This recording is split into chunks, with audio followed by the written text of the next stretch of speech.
연말 국내 증시 폐장을 앞두고 판매 또는 공급 계약을 해지한다는 악재성 공시가 잇따르고 있습니다. 당장의 주가는 물론 내년 실적에도 부정적인 영향을 끼치는 정보인 만큼 투자자들의 주의가 필요하다는 지적입니다. 해외 메타버스 관련 기업에 투자하는 ETF 4종이 오늘 유가증권 시장에 동시 상장했습니다. 뭉칫돈이 몰리며 급성장하는 ETF 시장에서 메타버스 테마를 선점하려는 자산운용사들의 수익률 경쟁이 본격화할 전망입니다. 통계청이 소비자 물가지수를 계산할 때 반영하는 품목과 가중치를 5년 만에 개편했습니다. 하지만 치솟은 집값과 자가 주거비 등을 반영하지 못해 소비자 체감 물가와는 여전히 동떨어져 있다는 비판이 나옵니다. 표준 단독주택 공시가격이 내년에 7.36% 오르는 것으로 집계됐습니다. 역대 두 번째 높은 상승률로 주택 소유자들의 보유세와 건강보험료 부담이 늘어날 것으로 우려됩니다.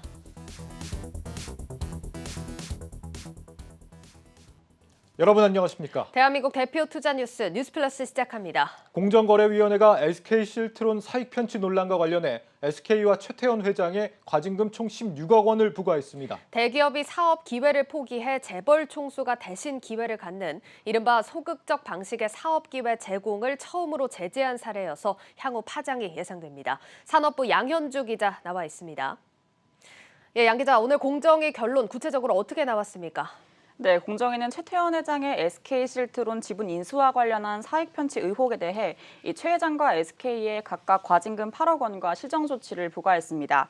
지난 2017년 SK가 LG실트론을 인수했을 당시 잔여 지분 전체를 저렴하게 매입할 수 있었음에도 불구하고 최 회장이 29.4%에 해당하는 지분을 취득할 수 있도록 기회를 제공했다는 겁니다. 공정위는 이 같은 행위가 공정거래법에서 금지하는 사업기회 유용에 해당한다고 판단했습니다. 다만 이번 제재안에 포함돼 있던 검찰 고발은 면했습니다. 공정위 측은 최 회장이 SK에게 사업 기회를 제공하도록 지시했다는 직접 증거가 없다는 점, 또 지배주주의 소수 지분 취득 행위를 제재한 선례가 없어 명확한 법 위반 인식을 갖고 있다고 보기 어려운 점을 고려했다고 설명했습니다. 고의성은 없었다라고 판단을 한 거군요. 이번 사례를 놓고 대기업이 재벌 총수의 사업 기회를 제공했다고 보는 게 맞는지 이 첨예한 공방이 있었는데 이번 공정위 결정의 결정적인 이유는 뭐였습니까? 네, 이번 사건의 핵심은 이 실트론 지분 29.4%가 SK에 상당한 이익이 되는 사업 기회인지 여부였습니다. 이에 공정위는 그렇다고 판단을 한 건데요. 실제로 SK는 경영권 인수 검토 당시 실트론 기업 가치가 1조 1천억 원에서 2020년 3조 3천억 원으로 성장할 것으로 전망했습니다. 또한 SK의 내부 문건에 따르면 지난 2017년 실트론 잔여 주식 취득에 대해 추후 결정하겠다는 전략까지 내세웠습니다. 하지만 이후 최 회장이 인수 의사를 피력하면서 장동현 SK 대표이사가 이사회 절차 없이 입찰 참여를 포기한 것으로 파악됐습니다. SK 측은 최 회장이 사회이사들로 구성된 거버넌스 위원회에게 이사회 상정 사안이 아니라는 판단을 받았다고 해명했지만 이 같은 조치는 SK가 주식 취득을 포기한 이후 사후적으로 이루어졌기 때문에 인정되지 않았습니다. 네, 그렇다면 이번 결정에 대해서 SK 측도 입장을 낸 게 있습니까? 네, 이 SK 측은 공개 경쟁 입찰이 공정하게 이루어졌다는 점을 밝힌 참고인 진술과 관련 증빙들이 전혀 고려되지 않았다고 강도 높게 비판했습니다. 또한 이번 공정위의 결정이 지난 전원회의 심의 과정에서 확인된 사실과 이 법리 판단을 제대로 반영하지 않았고 기존 심사 보고서에 있는 주장을 그대로 반복했다며 비판했습니다. SK는 정식 의결서를 받는 대로 세부 내용을 검토한 후 대응하겠다는 방침입니다. 예, 이번 결정이 앞으로 경제계에 미치는 영향도 클 것으로 보인다고요? 네, 이번 공정위 결과로 인해 향후 총수의 직접 투자가 위축될 수 있다는 우려도 나오는데요. 이 총수가 M&A 과정에서 일부 지분을 인수하는 건 종종 벌어지는 일입니다. 앞서 현대차그룹이 로봇 기업 보스턴 다이나믹스를 인수할 때도 정의선 회장이 지분 20%를 인수한 바 있습니다. 이 같은 우려에 공정위는 이사회 승인이나 적법한 절차를 거치고 또 사적 이익을 취득하는 목적이 없으면 된다라고 설명을 했습니다. 또한 이번 공정위 결정으로 SK 주주들의 손해배상 소송 가능성도 제기되고 있습니다. 네, 지금까지 산업부 양현주 기자였습니다. 잘 들었습니다.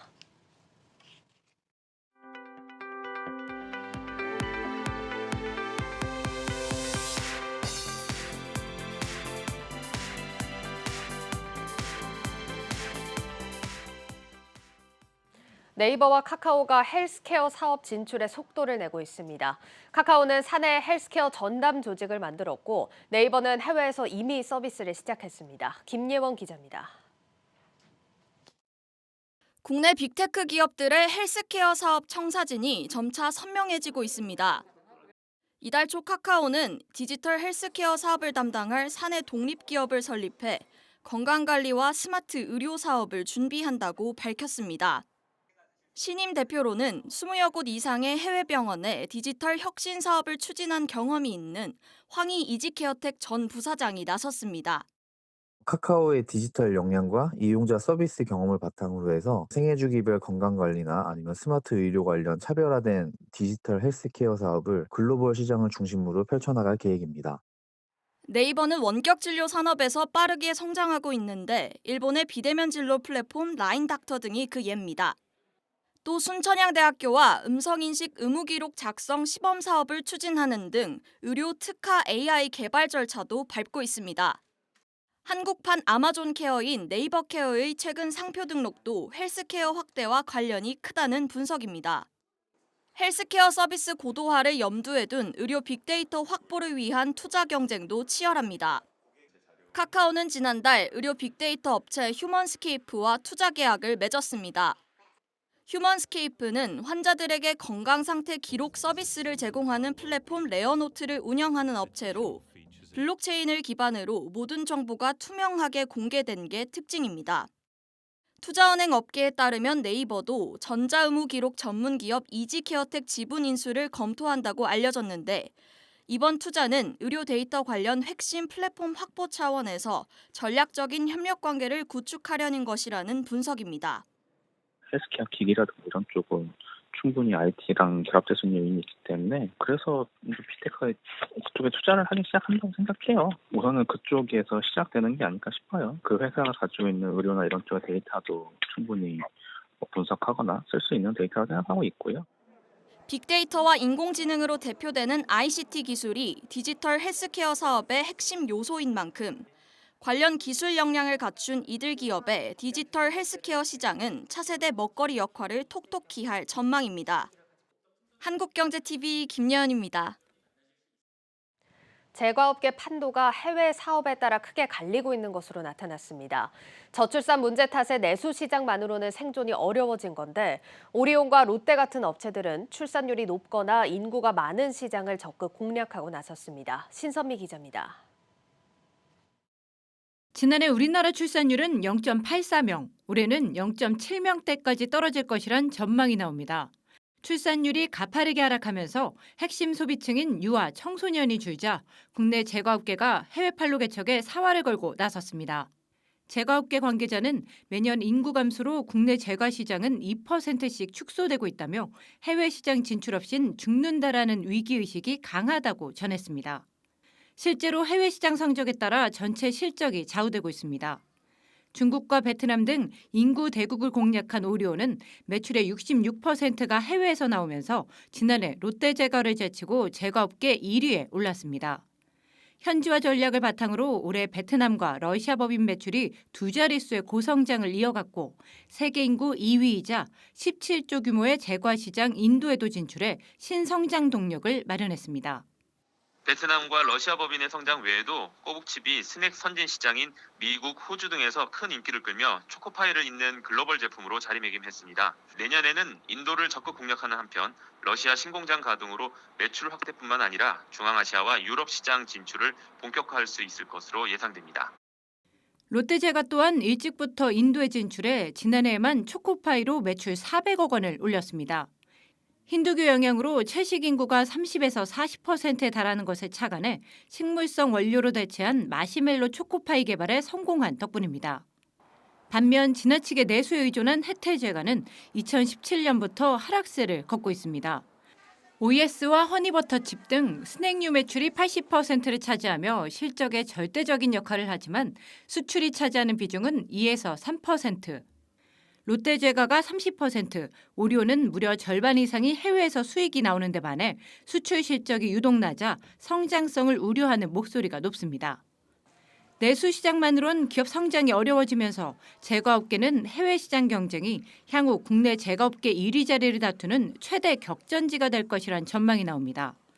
오리온과 롯데제과 모두 수장을 교체하는 파격 인사를 단행한 가운데 1위 자리를 지키려는 오리온과 탈환을 노리는 롯데제과의 경쟁이 더욱 심화될 것으로 보입니다. 한국경제TV 신섬입니다.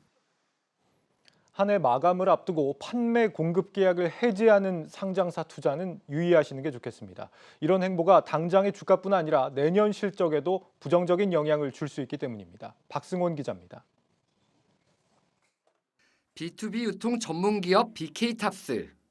최근 148억 원에 달하는 공급 계약을 해지했다고 밝혔습니다. 지난해 매출액의 150%에 달하는 규모입니다. 코스닥 시장에서의 계약 해지도 잇따르고 있습니다. 진단시약 및 의료기기 전문기업인 GC 녹십자 MS가 137억 원 규모의 코로나19 진단키트 공급 계약이 해지된 데 이어 매니지먼트 전문기업 FNC 엔터도 69억 원에 달하는 공급 계약이 무산됐습니다. 이에 증시 전문가들은 일반적으로 상장사들은 부진한 사업을 정리하고 다음 해에 새로운 사업 계획을 세움과 동시에 올해 말 기준으로 작성되는 사업보고서에 이를 반영하기 위해 연말 공급계약 해지 공시를 하는 경우가 많다고 설명합니다. 문제는 해지된 계약건 대부분이 전체 매출액의 적게는 9%에서 많게는 150%에 달하는 규모로 단기 주가에 영향을 미친다는 데 있습니다. 실제 BK탑스는 계약 해지 공시가 난 후 4거래일 연속 하락했습니다. GC 녹십자 MS 역시 계약 해지 공시가 나자마자 2% 가까이 하락했고 FNC 엔터도 계약 해지가 알려진 다음 날 7.4%의 내림세를 나타냈습니다. 최근에 이제 연말을 맞이해서 상장 기업들이 공급 계약 해지 공시를 이제 하고 있는데요. 전반적으로 내년에 경제 불확실성도 커지는 가운데 실적조차 이제 안 좋아지게 되면 주가 하락에는 부정적인 영향을 미칠 수 있기 때문에 투자자들이 각별한 주의가 필요하다고 생각이 듭니다. 연말이 가까워지면서 공급 계약 해지를 밝히는 상장사는 더 늘어날 전망.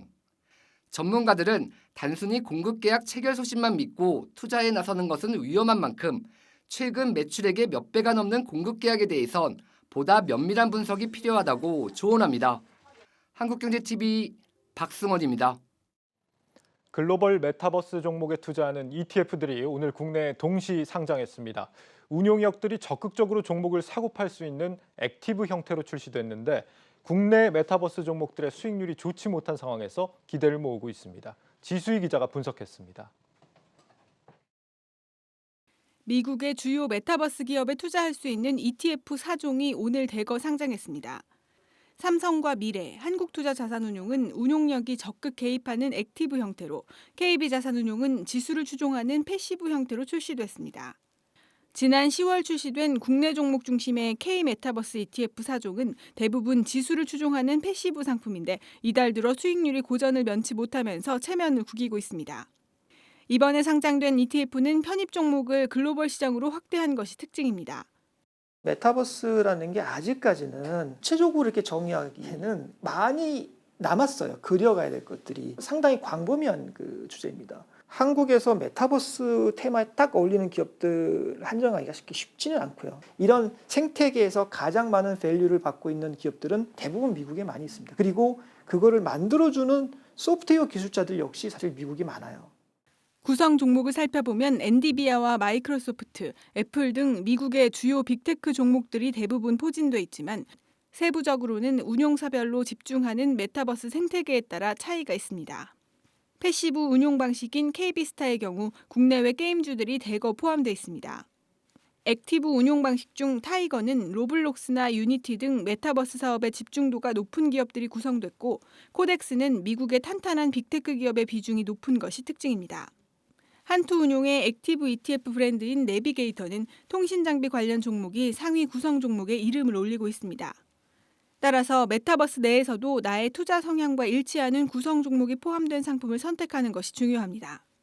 내가 그 특정 테마를 선택한 이유하고 테마를 왜 선정해서 운용하는지를 그 ETF들의 그 투자 설명서 보면 다 나오거든요. 그게 충분히 일치해야 돼요. 그 일치하지 않으면 내가 생각하지 않았던 종목들이거나 내가 상상했던 종목들이 없을 수 있어요. 그 테마가 최신 트렌드일 때는 특히 더 그래요. 각사 운용력들의 실력이 심판대에 오른 가운데 상장 첫날 거래에서는 삼성자산운용의 코덱스가 약세를 보였고 나머지 세 종목은 상승 마감했습니다. 한국경제TV 지수입니다. 다주택자 양도세 중과 유예를 놓고 정부와 더불어민주당이 대립하고 있습니다. 이와 관련해 오늘 더불어민주당 의원총회 결과가 주목되는데 국회 현장에 나가 있는 취재기자 연결해 보겠습니다. 김원규 기자, 의원총회 현재도 진행 중입니까? 네, 오늘 오후 3시부터 열리고 있습니다. 오늘 총회에서는 다주택자 양도세 중과 완화에 대한 당론이 결정될 전망입니다. 송영길 대표를 비롯한 당 지도부는 이재명 민주당 대선 후보가 제안한 다주택 양도세 중과 유예 방안에 찬성하는 입장이지만 내부 반발이 만만치 않아 결과는 알 수 없습니다. 특히 청와대는 물론 국무총리와 부총리가 연이어 공식적인 반대 입장을 내놓고 있습니다. 홍남기 경제부총리는 오늘 열린 부동산 시장 점검 회의에서 다주택자 양도세 중과 유예 사안은 계획이 없다고 다시 한번 못 박은 상태입니다. 덧붙이자면 정부는 다주택자는 아니지만 1주택자 보유세는 줄이는 방안을 검토하겠다 이렇게 밝혔는데 지금 이런 흐름들이 내년 선거를 의식한 행보다 이런 지적이 나오지 않습니까? 그렇습니다. 이미 집값이 폭등한 데다 이제 앞으로 걷어들일 부동산 세금까지 높아질 것이란 우려에 국민들의 불만이 고조되고 있는 상황입니다. 오늘 부동산 보유세를 결정하는 기준인 내년 표준지와 표준주택 공시지가가 공개됐는데 표준지 공시지가는 10%, 표준주택 공시가는 7.36% 올랐습니다. 때문에 세금이 오를 가능성이 적지 않은 상황입니다. 특히 대선을 코앞에 둔 내년 2월에는 아파트 공시지가도 공개됐는데 나오는 결과에 따라 대선이 좌우될 수 있습니다. 정부가 1세대 1주택자에 한해선 세 부담 완화 방안을 내년 3월 말 확정 발표한다고 밝혔지만 세금 상승 속도가 워낙 빨라 한계가 있습니다. 여당이 최근 부동산 세금 관련 대책들을 내놓은 것도 그런 이유에서입니다. 원활한 주택 공급을 위해서라도 다주택자 양도세 중과 유예가 필요하다는 게 전문가들의 중론이지만 분명한 건 대선 표심을 잡기 위한 것으로 볼 수 있겠습니다. 그렇다면 이번 민주당 내부 논의가 중요할 텐데 어떻게 결론이 날 걸로 보여집니까? 당장 결론이 나지 않을 것이라는데 무게가 쏠리고 있습니다. 청와대와 정부의 강경한 반대에 민주당도 한 발 물러선 모습입니다. 조호섭 원내대변인은 의원총회가 열리기 전 다주택자 양도세 중과 유예와 관련해 안건으로 지정되지 않았다며 공개적인 발언은 있을 수 있지만 의총에서 결정되진 않을 것 같다고 밝혔습니다. 더구나 이재명 후보도 선거 후에 유예하는 것도 가능하다고 밝힌 상황입니다. 때문에 계속 검토하겠다는 정도로 속도 조절에 나설 가능성이 있습니다. 하지만 일단 문재인 정부의 정책 기조의 균열이 시작된 만큼 대선까지 일단 버티자는 부동산 시장의 분위기는 이어질 것으로 보입니다. 한국경제TV 김원규입니다. 이어서 정부 발표 소식 더 살펴보겠습니다. 오늘 정부가 소비자 물가지수를 계산할 때 반영하는 품목과 가중치를 개편했습니다. 그런데 이번에도 역시 이 체감 상황이 제대로 반영되지 않았다라는 지적들이 나오고 있는데요. 정치경제부 강미선 기자와 이 사안 살펴보도록 하겠습니다. 강 기자, 세부적으로 어떤 부분이 좀 달라졌습니까? 네, 먼저 조사 품목이 변경됐습니다. 자료를 보시면요. 마스크와 전기차가 추가됐고 고교 무상 급식화로 학교 급식비가 빠졌습니다. 그러면 이런 부분은 지금 우리 실생활에 맞게 좀 개편이 된 부분이네요. 네, 맞습니다. 가중치도 조정됐는데요. 전세와 온라인 컨텐츠 이용료, 치킨값은 늘어났고요. 그리고 빠진 부분은 해외 단체 여행비, 그리고 휴대전화료, 그리고 휘발유 값이 떨어졌습니다. 이렇게 개편 결과를 적용해서 올해 1월부터 11월 소비자 물가는 0.1%포인트 올랐습니다. 지금 0.1% 상승, 확실히 좀 체감 상황과는 좀 차이가 있는 수치 같은데 좀 어떤 부분이 거론이 되고 있습니까? 네, 우선 휘발유 값인데요. 이제 유류세가 인하됐다고 해도 이제 서민들은 굉장히 기름값이 부담인 상황인데요. 그러니까 물가를 계산할 때 휘발유 값의 가중치가 오히려 줄어들었다는 겁니다. 네, 이유를 들어봤더니 이제 기준이 2020년 기준이어서였습니다. 네, 코로나 팬데믹 당시에는 이제 2020년 당시였는데 그때 국제 유가가 굉장히 많이 떨어졌는데 때 예. 이때를 좀 기준으로 한 겁니다. 2020년이 뭐 기준인 건 맞겠지만 특수한 상황임을 좀 고려할 수 있지 않았나 좀 개인적으로 이런 생각이 들긴 하는데 일단은 다음 가중치 조절 때 좀 조정 폭이 나올지 좀 지켜봐야 되는 부분이겠습니다. 자, 그리고 또 어떤 부분 짚어볼 수 있습니까? 네, 다음은 주거비인데요. 예. 네, 소비자 물가에 들어가는 이제 주거비 부분은 우리나라 같은 경우 전세랑 월세만 해당이 됩니다. 예. 네, 전세 같은 경우는 가중치를 보시면요, 전세가 이제 좀 올랐다고 해도 예.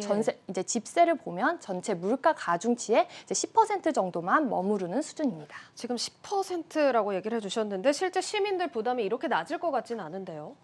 네, 맞습니다. 이제 주택을 이제 매수하신 분들도 이자 부담이나 이제 세금 같은 부분도 나가면서 이 예. 부분 역시 주거비라고 이제 생각할 수 있는데요. 예. 이런 부분이 좀 빠져 있다는 겁니다. 정부는 또 이런 부분은 또 포함하지 않겠다고 또 밝혔고요.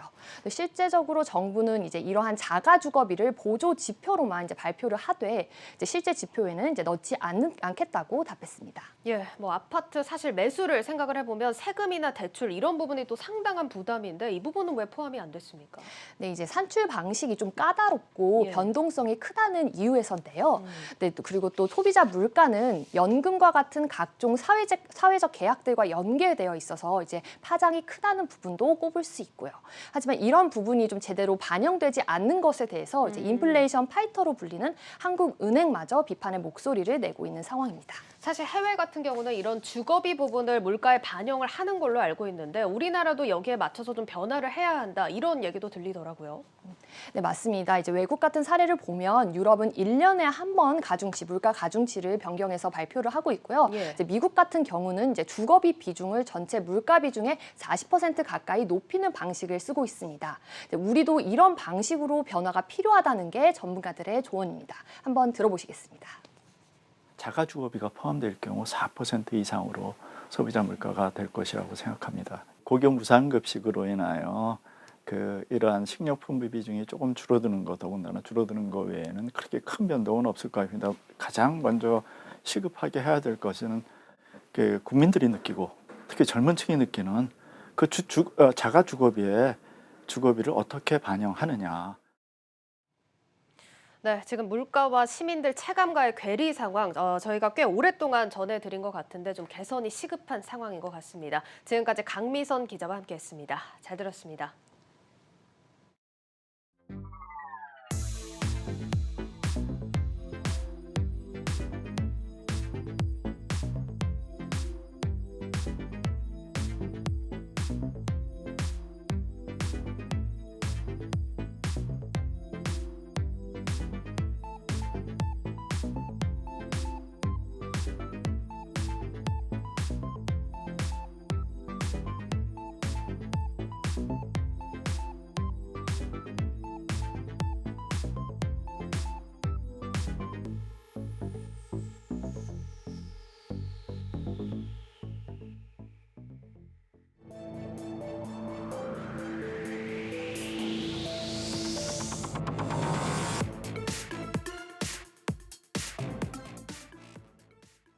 택시나 부동산 중개업계에서 자주 등장하는 신종 IT 플랫폼과 기존 산업 간의 충돌 현상이 이제는 전문직 영역에서 격화되고 있습니다. 변호사와 의사 그리고 세무사 업계가 관련 IT 스타트업들에 강력 반발하고 있는데 비전문 직종의 문제보다 상황이 좀 더 복잡합니다. 김수진 기자입니다. 법률 플랫폼에 가입하여 활동하고 있는 바 소명자료 제출을 요청한다. 대한변호사협회가 지난 11월 변호사와 의뢰인을 연결해주는 앱 로톡 가입을 제재하며 회원에게 보낸 공문 일부입니다. 대형 포털과 똑같은 광고 플랫폼 역할에 오히려 저렴한 사업자 광고 수단인데 변호사 윤리장전 위반이라는 겁니다. 실제로 네이버에 성범죄 변호사라는 단어로 검색해 특정 로펌 홈페이지에 들어가면 한 번 클릭에 최대 11만 원가량을 사업자가 내지만 로톡은 클릭수와 상관없이 한 달에 25에서 50만 원을 냅니다. 뒤에 개업한 돈 없는 변호사 있잖아요. 죽었다 깨어나도 의뢰인이 저한테 오지 않습니다. 그거를 유일하게 해결해 줄 수 있었던 게 로톡이었거든요. 공공 플랫폼이라는 거. 그걸 만들고 싶은데 지금 딱 사설 플랫폼이 자리를 맡고 있고 그거를 도저히 넘어설 적이 없지 않습니까? 서비스 플랫폼 갈등은 지난해 3월 택시업계와 이동수단 플랫폼 간의 타다 금지법 등으로 잘 알려진 바 있는데 최근에는 로톡처럼 전문 인력과 플랫폼 간의 갈등이 격화되고 있습니다. 의료 플랫폼 닥터나우 강남언니, 세무 플랫폼 3.3 등도 상황이 비슷합니다.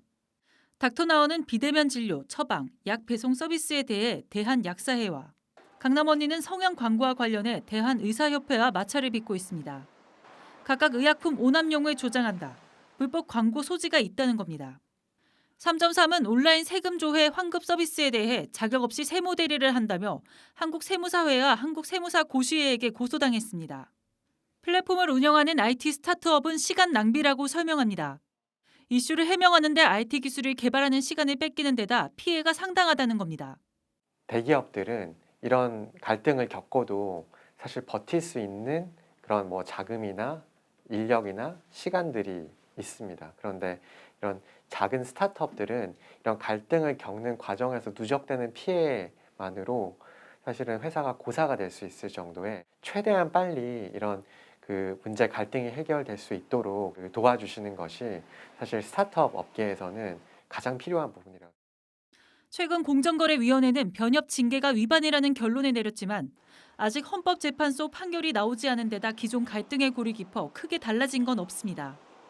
유니콘 기업 배출을 위해서라도 전문 인력과 IT 스타트업 간 갈등에 대한 빠른 해결책이 필요한 상황입니다. 한국경제TV 김수진입니다. 네, 성장기업부 유호성 기자 나와 있습니다. 유 기자, 이 전문직 플랫폼 문제 관련해서 정부가 이미 유권 해석을 내린 상태라면서요? 네, 아무래도 플랫폼 갈등이다 보니 혁신 지원 부처인 중기부가 문제 해결에 나서고 있습니다. 예. 권칠승 중기부 장관은 골목 상권을 침해하는 플랫폼은 엄한 규제가 필요하고 전문 직업과 관련된 플랫폼은 좀 더 규제를 풀어야 한다며 이 부분에 적극적인 모습을 보였는데요. 법무부나 복지부 등 직역단체들의 주무부처들도 로톡과 강남언니 같은 플랫폼이 위법하지 않다는 유권 해석을 내리기도 했습니다. 하지만 전문직 단체들의 입김이 워낙 강하다 보니 정부의 입장 표명에도 불구하고 문제 해결에는 난항이 예상됩니다. 지금 로톡 같은 경우는 법무부가 이제 중개가 아니라 광고다 이렇게 판단을 하고 있고 검찰에서도 지금 2번이나 이 변호사 협회와의 소송에서 무혐의가 나왔다고 하는데 말이죠. 그런데도 이 로톡에 가입하는 변호사 단체가 막 징계도 하고 이렇게 막아서는 상황이 계속되고 있는 상황인데 이 단체들은 어떤 게 문제라고 지적을 하는 겁니까? 그동안 사실 전문 플랫폼의 경우에는 법률로 플랫폼 등장 자체를 막아왔습니다. 변호사나 세무사, 의사 등 전문가 플랫폼 갈등 쟁점이 조금씩 다르기 때문에 최근 갈등이 가장 심한 로톡의 사례를 예로 한번 들어보겠습니다. 예. 아무래도 이 변호사 같은 경우에는 다른 직종보다 더 큰 공익성과 윤리성 이런 것들을 요구받고 있는 직종이지 않습니까? 그렇죠. 이 때문에 기존에는 의뢰인을 모으는 영업 활동을 하지 못하도록 법으로 제한을 걸어놨었고 제한된 범위 내에서 광고만 허용하는 실정이었습니다.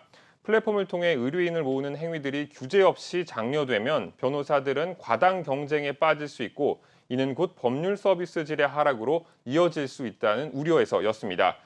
이를 막기 위해서 현행법상 변호사 유상 소개 행위를 하지 못하도록 규제를 하고 있는데 로톡의 서비스가 이를 침해하고 있다고 보고 있는 겁니다. 그러니까 쉽게 말하면 전문 직종은 공익성을 좀 보호해줘야 되는 직종인데 법률 문제가 이제 특정 어떤 기업에 종속되거나 이래서는 안 된다 이런 주장을 하고 있는 거네요. 네, 그렇습니다. 로톡은 그러면 여기에 대해서 어떤 입장입니까? 이 로톡을 운영하는 로엔컴퍼니는 변호사협회의 이런 우려가 지나친 기우라고 이야기하고 있습니다. 로톡의 운영 시스템을 좀 보면요. 변호사가 정액의 광고비를 내면 플랫폼에 입점할 수 있고 소비자들은 이 플랫폼을 통해 자신들이 원하는 분야의 변호사를 찾아 선택하는 구조로 되어 있습니다. 이 로엔컴퍼니에 따르면 일단 변호사 유상 소개가 불법이 되려면 대가성과 특정성 이 두 가지 조건을 만족해야 되는데 자신들은 사건 수임이나 건수에 따라 수임액에 따라 변호사들과 돈을 나눠 갖는 구조가 아니기 때문에 대가성을 띠고 있지 않다라고 이야기를 하고 있습니다. 예. 또 사용자들이 플랫폼 내에 여러 변호사들을 보고 선택하는 것이기 때문에 특정성도 없다고 이야기하고 있습니다. 변호사들 역시 새로 개업을 하려는 이들이 쏟아지고 있는 마당에 로톡 같은 광고 플랫폼을 이용해 소비자들을 적극 찾아 나서는 것이 나쁠 것이 없다는 입장입니다. 지금 이런 갈등이 우리만 이런 겁니까? 선진국들도 이런 비슷한 플랫폼들이 있을 거 아닙니까? 예, 우선 미국의 사례를 가장 먼저 좀 살펴보면요. 예. 리걸테크 기술로 증시 상장에 성공한 곳이 나올 정도로 시장이 빠른 성장세를 보이고 있습니다. 미국 나스닥에 상장한 리걸줌은 변호사를 대신해 법률 관련 서류 자동화 시스템을 제공하는 기업입니다.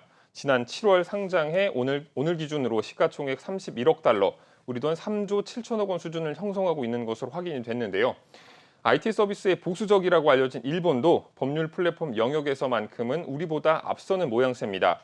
일본에는 벤고시닷컴이라는 플랫폼이 있는데 이는 정액 요금을 받고 변호사 활동 지역과 경력 등을 광고할 수 있는 사이트입니다.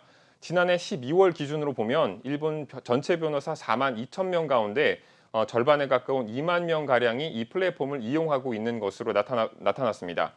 독일이랑 영국도 법률 개정을 통해서 이 분야가 빠르게 성장할 수 있도록 지원을 하고 있습니다.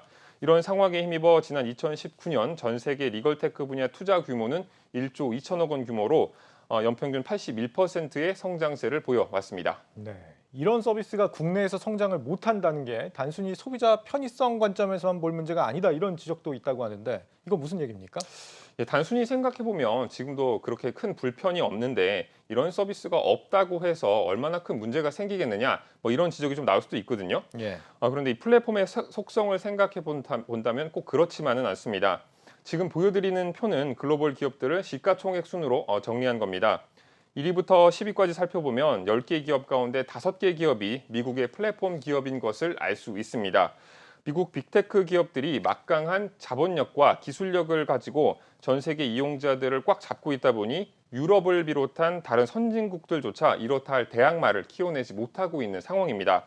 국가 간 장벽을 뛰어넘을 정도로 플랫폼 기업들의 확장성이 넓다는 걸 생각해보면 새로운 기술을 받아들이지 않고 있다가 외부 세력에 의해 시장이 잠식될 수 있을 것이라는 우려가 충분히 나오는 겁니다. 이와 관련해서 전문가 이야기를 한번 들어보겠습니다.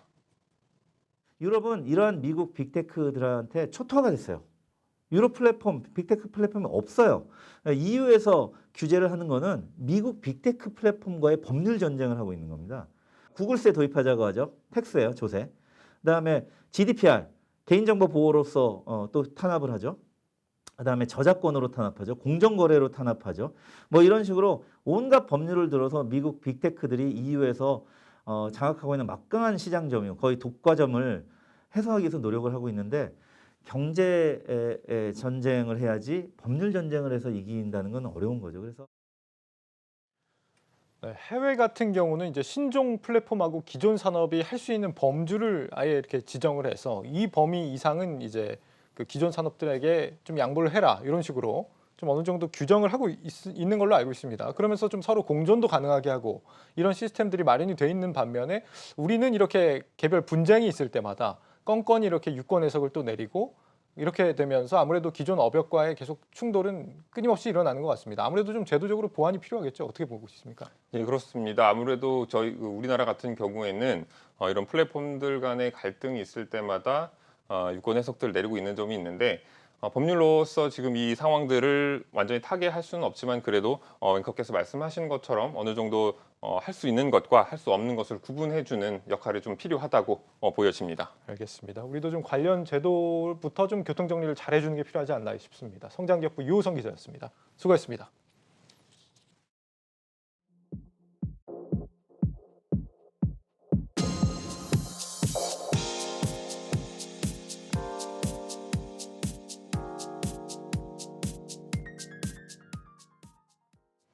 새마을금고 중앙회와 신협중앙회 회장들이 모두 연임에 성공했습니다.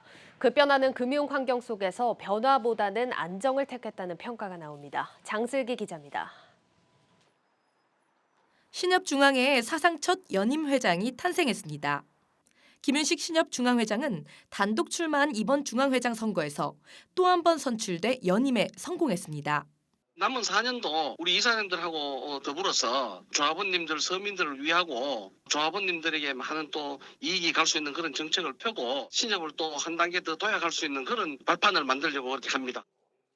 김 회장은 재임 기간 동안 조합의 출연금 부담을 완화하는 목표 기금제를 도입하고 신협의 안정적인 성장세를 이끌었다는 평가를 받았습니다. 실제 신협의 총자산은 올 3분기 기준 119조 8천억 원으로 지난해 말 대비 8.0% 성장했습니다. 앞서 진행된 새마을금고 중앙회장 선거에서도 박차훈 회장이 선출되며 연임을 이어갔습니다. 새마을금고 역시 올 3분기 기준 총자산이 232조 원으로 사상 첫 200조 원을 돌파하며 성장세가 두드러졌습니다. 상호금융권은 코로나19 이후 급변하는 금융 환경 속에서 변화보다는 안정적인 성장을 택했다는 평가입니다. 내년 초에는 저축은행 중앙회장 선거가 예정돼 있습니다. 박재식 저축은행 중앙회장의 임기가 만료되는 내달 20일, 중앙회는 회장 후보 추천위원회를 꾸려 본격적인 선거에 돌입합니다. 저축은행 중앙회장의 경우 연임 전례가 없어 회장 교체에 무게가 실리지만 후보군으로 하마평에 오르는 인물들은 올해도 어김없이 관료 출신들이 대다수입니다. 다만 서민금융의 역할이 보다 중요해지면서 전문성 있는 수장에 대한 업계의 기대감 역시 높아진 상태라 이번에는 저축은행 중앙회가 관피아 꼬리표를 뗄 수 있을지도 관심사입니다. 한국경제TV 장슬기입니다.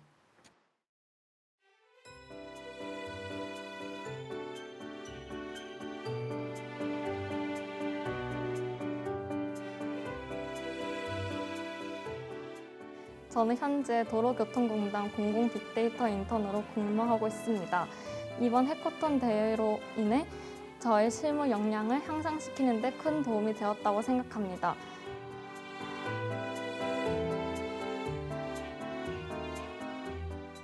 우리 과제는 전체 과제 중에 가장 난이도가 높은 과제임에도 불구하고 대학생들과 인턴 사원들이 경쟁률도 높은 상태에서 제출을 해줬고요. 우수한 작품들이 있었고 그리고 또 열정도 확인할 수 있어서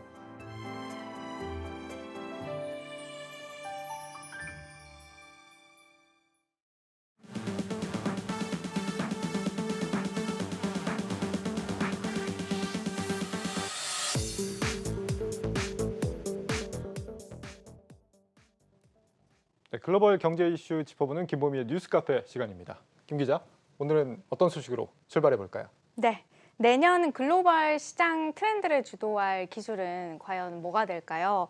이 IT 가전 분야에서 새로운 투자 기회를 파악할 수 있는 CES 2022가 이제 어느덧 2주 앞으로 다가왔습니다. 현재 시간으로 다음 달 5일부터 8일까지 열리는데 특히 이번에는 좀 예년과 다른 구성들이 좀 많거든요. 그래서 변화가 있다라는 거는 또 그만큼 시장 트렌드의 어떤 변화로도 해석할 수 있는 부분이라서 이런 부분들을 좀 중점적으로 해서 좀 관전 포인트들을 짚어드리려고 합니다.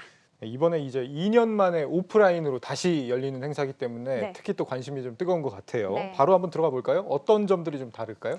네, 크게 세 가지로 좀 추려봤습니다. 기조 연설자, 그리고 또 카테고리, 그리고 전 시장 규모 면에서 어떤 굵직굵직한 변화들이 감지가 되는데요. 네. 먼저 기조 연설자부터 좀 살펴보겠습니다. 특히 눈여겨봐야 할 인물이 있습니다. 바로 이 로버트 포드 에보트 회장입니다. 에보트는 코로나 진단 키트를 이제 생산하는 글로벌 헬스케어 기업으로 잘 알려져 있는 곳이죠. 뉴욕 증시에도 좀 상장이 되어 있고 참고로 티커명은 ABT입니다. 그런데 이 사람의 발언을 왜 유심히 좀 들어봐야 하냐라고 한다면 예. 헬스케어 부문의 의료 기업이 CES 기조연설 메인 무대에 서는 게 이번이 처음이기 때문입니다. 그렇습니까? 네, 그만큼 CES에서도 또 헬스케어 부문에서도 굉장히 의미가 있는 일인데요. CES 주관사인 CTA는 CES 2022 키워드 중에 하나로 또 디지털 헬스를 꼽기도 했거든요. 이 코로나19로 인해서 원격 진료나 디지털 치료 등과 같은 이런 관련된 헬스케어 기업들이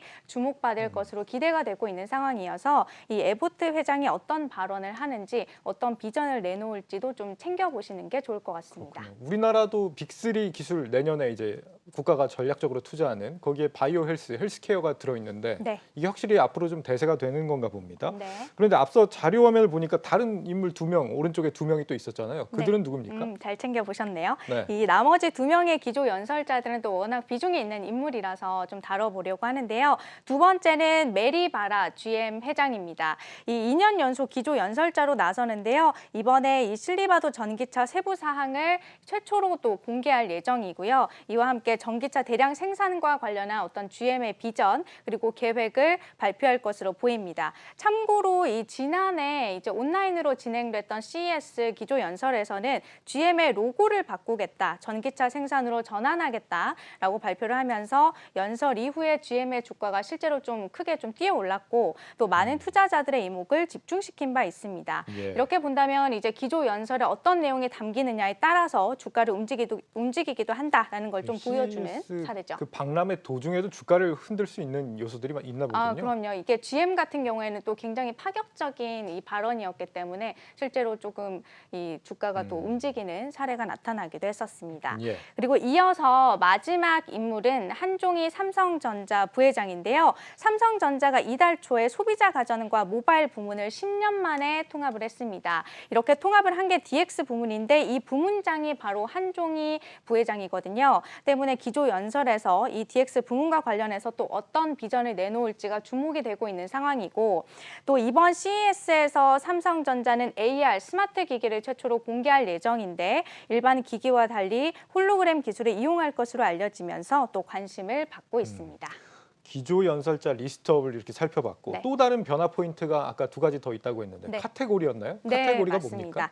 뭡니까? 이게 3개 카테고리가 이번 CES에서 새로 추가가 됐습니다. 한번 좀 보시면요. 예. 스페이스테크, 푸드테크, 그리고 NFT 이렇게 3가지인데 여기서 특히 눈여겨볼 부분이 바로 스페이스테크, 우주 기술과 관련한 내용입니다. 이번 CES에서는 이 시에라 스페이스의 다목적 우주 비행선, 이 드림체이서를 비롯해서 다양한 우주 산업 관련 제품과 또 기술들이 전시가 될 예정인데요. 또 이와 함께 캐논과 인텔, 퀄컴과 같은 기업들이 우주 관련 기술을 발표할 것으로 예고를 하면서 관심이 모아지고 있습니다. 사실 이 우주 기술 하면 아직까지도 이 뭔 뜬구름 잡는 얘기냐라고 또 생각하시는 분들이 계실 것 같은데 올해는 전 세계적으로 역대 최다 이 민간인 우주 관광이 이뤄졌던 해입니다. 총 13건이었는데요. 지금 보시는 게 이제 아마존 창업자인 제프 베이조스가 만든 우주 개발 업체 블루 오리진이 이제 쏘아 올린 어떤 민간인 우주선이라고 보시면 되겠습니다. 예. 이 블루 오리진은 약 일주일 전에 올해 3번째로 우주 여행에 성공했다라는 소식을 알렸는데요. 이 블루 오리진이 내년부터 2달에 한 번꼴로 우주선을 쏘아 올려서 우주 관광을 본격화하겠다라고 밝힌 상황입니다. 한마디로 이제 이 우주 산업이라는 게 정말 전혀 다른 세상 이야기가 아니다라고는 그렇죠. 걸 뭐 볼 수가 좀 있겠는데요. 화성 가겠다는 분도 계시고 네, 그렇습니다. 요즘 많잖아요. 네, 이게 거의 10분간의 여행이어서 10분 동안 뭐 이렇게 자이로 드롭처럼 탔다가 내려왔다가 이렇게 하는 건데 네. 이 내년에는 우주 산업의 두드러진 성장을 좀 기대할 수 있을 것으로 좀 보이기 때문에 CS2022 스페이스 테크 내에서 또 투자 아이디어를 찾아보는 것도 좋은 기회가 될 것으로 보입니다. 카테고리 중에서 스페이스테크와 푸드테크, 그리고 NFT 이렇게 네. 3가지가 추가됐다는 점 네. 눈여겨볼 것 같고 마지막으로 이제 전 시장의 변화가 있다. 이건 네, 어떤 겁니까? 맞습니다. 여기에서도 또 투자 아이디어를 얻어 가실 수가 있는데 어떤 거냐면 전시회에 참가하는 어떤 기업의 부스 크기가 늘었다든지 아니면 어떤 카테고리를 차지하는 전시장의 면적이 늘었거나 줄었거나 이런 어떤 변화를 감지하는 것도 여기에서 투자 아이디어를 좀 찾아볼 수가 있습니다. 만약에 어떤 면적이 획기적으로 늘어났다라고 한다면 CES에서 굉장히 성장성이 높은 섹터로 보고 있다, 높은 기업으로 보고 있다라는 의미로 해석을 할 수 있거든요. 이번 CS2022에서 전 시장의 면적이 가장 크게 늘어난 분야가 바로 자동차입니다. 예. 이 자동차 카테고리 하나를 위해서 이번 전시장에서는 거의 킨텍스 1 전시장 전체에 해당하는 그 크기를 좀 할당을 하고 있는데요. 자율주행 트럭과 전기차, 항공택시 등 이 모빌리티 서비스를 총망라하는 제품과 기술이 LVCC 라스베이거스 컨벤션 센터 웨스트홀에서 공개되고 전시될 예정입니다. 네. 그리고 요즘 이제 이 LVCC는 10억 달러를 투입해서 올해 6월에 완공한 것으로 알려지면서 미국에서는 2번째로 가장 큰 전시장 규모입니다. 네, 이 CES 현장 소식은 저희 기자들도 현장에 직접 가서 네. 아주 친절하게 전해드리도록 하겠습니다. 네. 네, 이어서 두 번째 이슈 살펴보죠. 네, 두 번째는요. 이 달러 자산인데요. 혹시 앵커는 이 달러에 얼마나 투자를 또 하고 있나요? 달러에 얼마인지는 밝힐 수 없지만 달러 그렇군요. 자산 올해 초부터 네, 뭐 갖고 계세요? 여러 전문가분들이 하면 좋다고 해서 많이 갖고 있죠.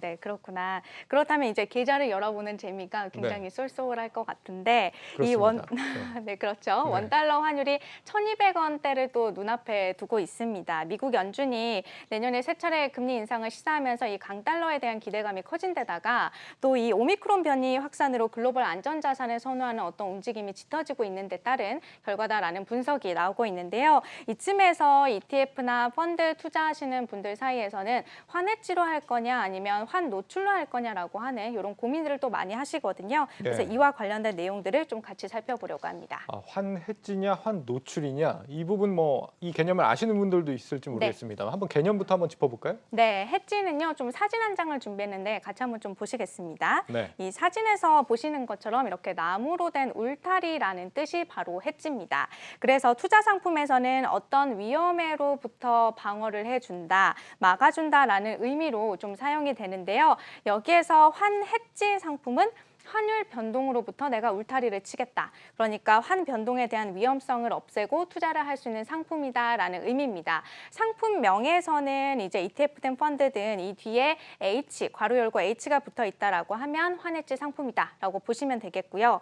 반대로 환노출 상품은 환율 변동성을 내가 그대로 받아들이는, 그대로 가져가는 상품인데 상품명에 별다른 의미가 없거나 표시가 없거나 아니면 UH가 붙어 있다라고 하면 환노출형, 언해지형 상품이다라고 보시면 되겠습니다. 환 차익을 노리고 싶으면 UH가 붙어 있는 상품에 투자를 하면 된다 이런 거네요. 네, 맞습니다. 네, 그렇다면 지금처럼 이제 달러가 강세를 보이는 이런 구간에서는 환 노출을 선택하는 분들이 좀 더 유리한 거죠? 네, 맞습니다. 환차익을 그대로 가져갈 수가 있으니까요. 이 미국 S&P 500 지수를 추종하는 ETF의 해지형, 환해지형과 그리고 환 노출형의 최근 1년 수익률을 좀 비교를 해보면요.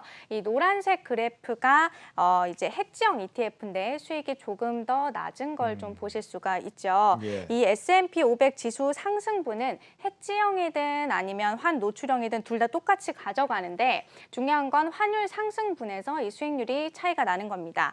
환 해지형 같은 경우에는 환 차익 없이 주가 상승분만 챙겨가다 보니까 이 환율 상승분을 가져가지 못하는 거죠.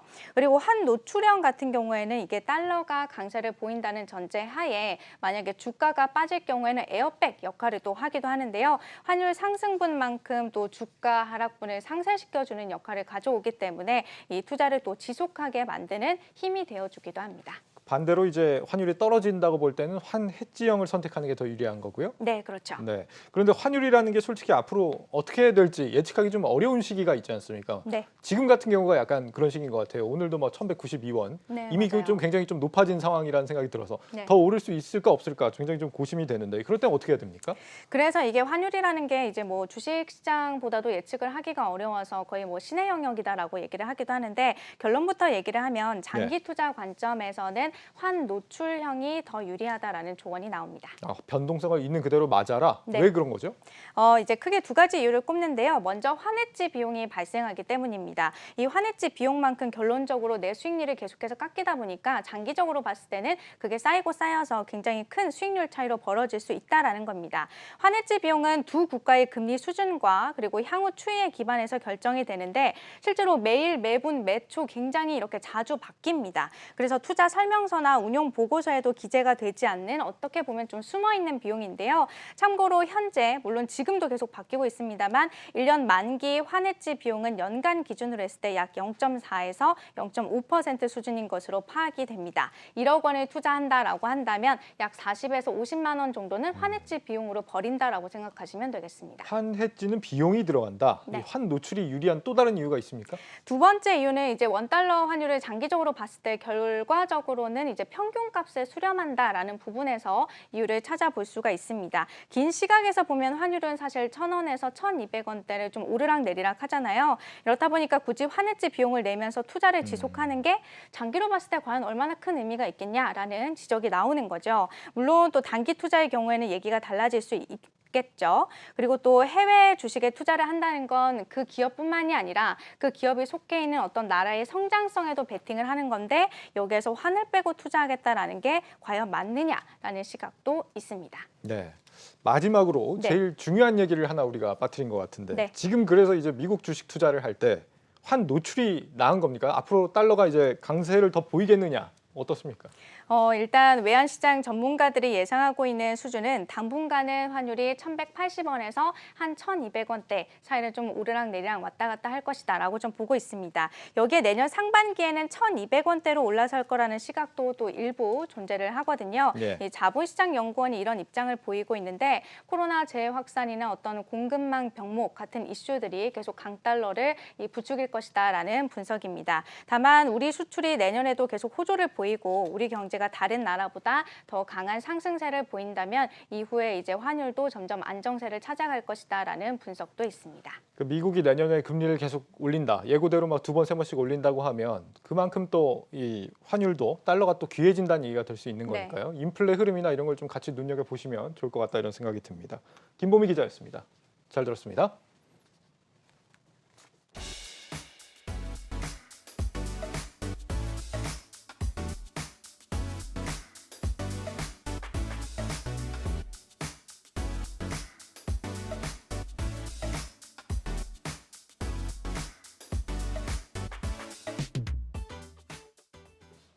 뉴스 플러스를 마치겠습니다. 여러분 고맙습니다.